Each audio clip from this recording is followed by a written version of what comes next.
and interact with the world, even if it's just all focused on the dog in the beginning. So these are all very good things. So um, I got a lot of this information from a blog, responsible pet ownership blog from Canaday.com. It was dated Thursday, November 6th of 2014 by Lori Darroch. Last name is spelled Darroch. So she said, adding a dog or cat to your family is a great way to teach your children how to be responsible for another living creature, learning to appreciate the work and dedication involved in caring for that pet. And by including them in the care of the pet, children not only learn how to nurture it, but they also learn that loving another creature is much more than just playing with it on occasion. So this takes them beyond the toy level once again. A pet depends on its people to provide food, shelter, and full care. So it's a way for them to empathize. It's a way for them to learn to be responsible for other creatures outside of themselves. So teaching them to feed, actually, the family pet is usually the first chore that's recommended according to Ms. Darroch. So what she says is that because it's something that children can understand, feeding the dog, because they get hungry too, is something that they can connect with the animal with. The animal connects with the children, and then this becomes a way to build a relationship. So this is a pro thing, and a lot of times, like, I bring up children not just because that's the article I found, but it's usually children who give up on the pet.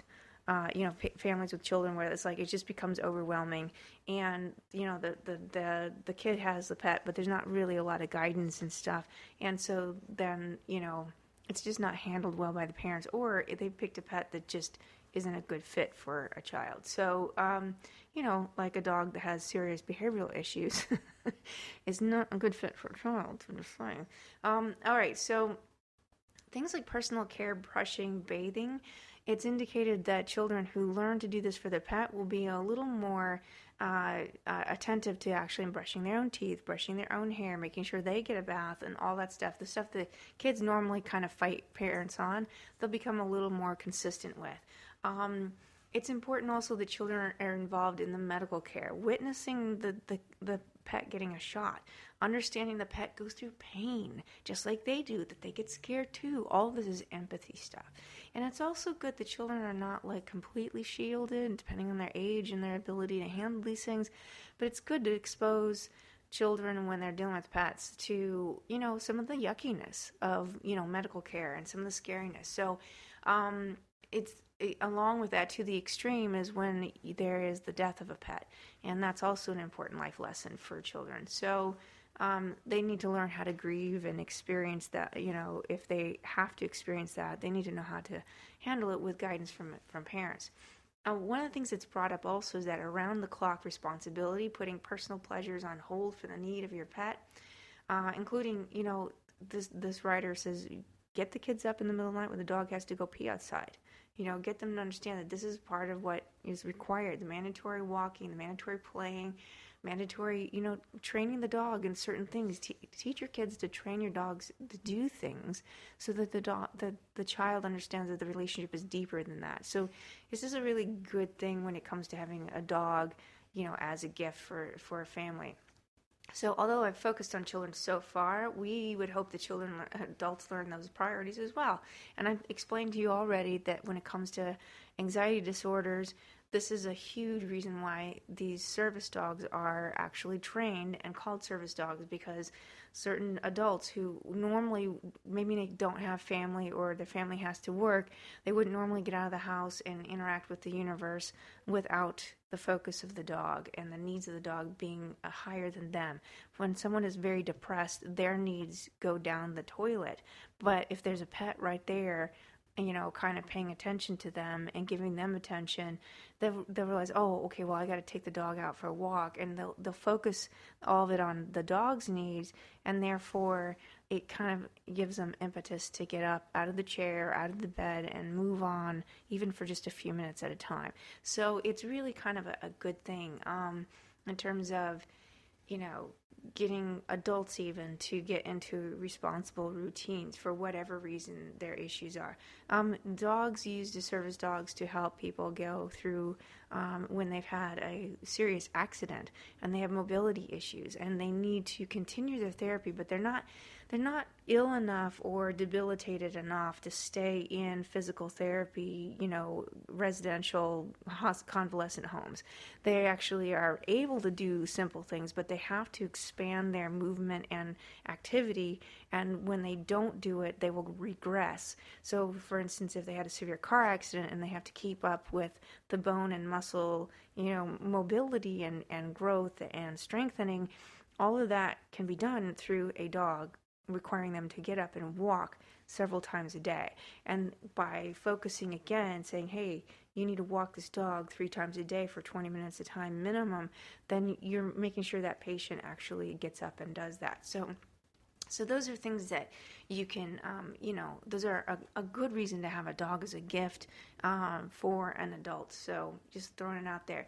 There's also been recently a press release on an American study about health benefits, especially in terms of anxiety levels in children owning dogs. So going back to children, we've talked about it with adults before, but dogs more so than any other pets. Pets in general help children have lower levels of anxiety, but dogs seem to have a greater effect. And this increases, having a pet, particularly a dog, increases oxytocin and decreases cortisol. So it decreases obesity, increases heart health, and increase, empathy, all related to improved emotional mental health among children.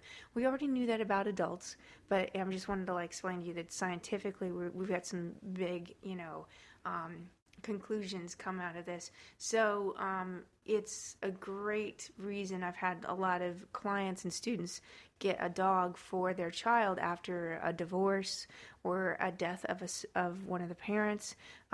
When they're ready, they start getting a pet to kind of focus their energies on and actually help them reduce. I mean, that's an extreme reason to get a dog for a family, and I certainly agree for adults too. If you lost your spouse, it might be there might become a time where getting a dog as a gift for someone who needs that kind of emotional therapy is good.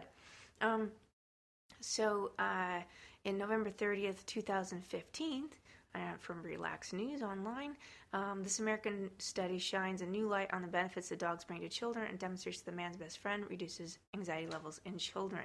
So there is this is just very repetitive. I'm sorry. I'm going through my little stack of garbage over here with all their things. Oh, so here's the actual numbers here. They carried out the study over 18 months with 643 children with an average age of 7 who came for an annual consultation to pediatric primary care facility of New York. Of these children, 73% had a pet, 58% of them had a dog. 21% of the children did not have a pet at home. So the researchers tested their activity and food and emotional difficulties, all this stuff, and then asked them if they had a dog at home. And so they noticed that with all of this, including, and this is the thing, even their BMI levels and everything, because if you have more fat versus muscle in your body, your hormones actually change. You actually have different levels of hormones, like a different cocktail in your bloodstream. So that also causes some anxiety too. So they looked at all of that as part of kind of flexing and flowing, making sure that everybody's on the same playing field to get the result that, or the conclusion that having a pet, especially a dog, will decrease mental and emotional anxiety and problems, as well as decrease obesity. So it's now on the cdc.gov pediatric issues website. Okay, so finally, the whole personal decision thing I mentioned in the con section, right, where you don't want to get a dog because it's a personal thing. It's can also be a pro. If you make it a team effort, whether it's a family with kids or a couple who want a dog or what have you, you're going to likely decrease the reasons that the dog might be given up or the stress that might come with it. I've spent some time on previous episodes about picking out a dog, and you want a dog who loves your smell, a dog with the right temperament for you and any other of your pets in the home, and a dog whose needs match your lifestyle. Don't pick a dog that's just not going to work for your lifestyle. There's certain dogs that totally fine in small spaces. If you live in an apartment, there's some dogs that just sleep all day and they love that, and they have very short sprint moments where like a greyhound. So there are important there's an important bonding that happens when humans choose a dog together that seeps into the care and affection for the dog will be brought home. So if you want that, the bonding starts at first sight. And I really believe that that's where you should start with. So hastily purchasing or adopting a dog for someone else without their input puts a lot of pressure on making it work, quote unquote, which is not healthy for the dog or the human. Now we've got a forced relationship that we've got to make work, or we feel guilty about it. So it's really kind of not a good thing. We don't want any buyers or adopters remorse. So we want to be prepared to care for it and invest your time, the training, everything that goes into living with a dog. And it's well known that across the country, the number of dumped dogs, particularly puppies, at the shelters increases significantly during the months of February and March. And that would be literally 2 to 3 months after Christmas. So I think a pet as a gift for a stable family or couple is just fine if and only if you allow for everyone to be part of choosing that pet, that you're prepared to pay for not only the shots, but the training and the mishaps and the lost personal items that can happen with both the dog and humans that are getting, adjusted to each other. Be prepared for extra work and equipment for a puppy or dog that might have behavioral issues. Be prepared for the rules of the house, the boundaries before you pick out a dog. What are the rules of the house? What are we going to agree is okay for the dog to do and not okay to do? If you want to surprise a loved one with a gift of a dog or another pet, I suggest you simply purchase a toy for that pet with a handwritten gift certificate declaring the gift. Be prepared to take weeks or months to go search for just the right dog or pet of your choice. Pick out the bedding and the leashes and the collars and the food together. Take your time. Make it a bonding personal journey that helps carry you through those rough nights of no sleep, or the accidents on the floor, or the chewed shoes because you forgot to close the closet door. So, the usual stuff that happens when you're adjusting to in your relationship. So the best pet parents I've encountered in my years as a trainer, the absolute best and the best, most responsible children with pets are the ones I noticed who really took their time looking for the right animal and talking to each other about their desires and expectations. And honestly, that kind of journey just ain't nothing more like holiday like that. Take the time to just say, hey, here's a toy to suggest let's go pick out a dog together, and maybe you end up picking out a cat together. Who knows? But don't push a relationship in the situation on on a person as a surprise. I think that's, unless you guys have already been looking for a dog and you picked one out and then you kind of lied to your friend or your spouse or whatever and said, oh, I don't think we can afford to adopt a dog right now. And then you go back to the shelter and say, okay. I got it.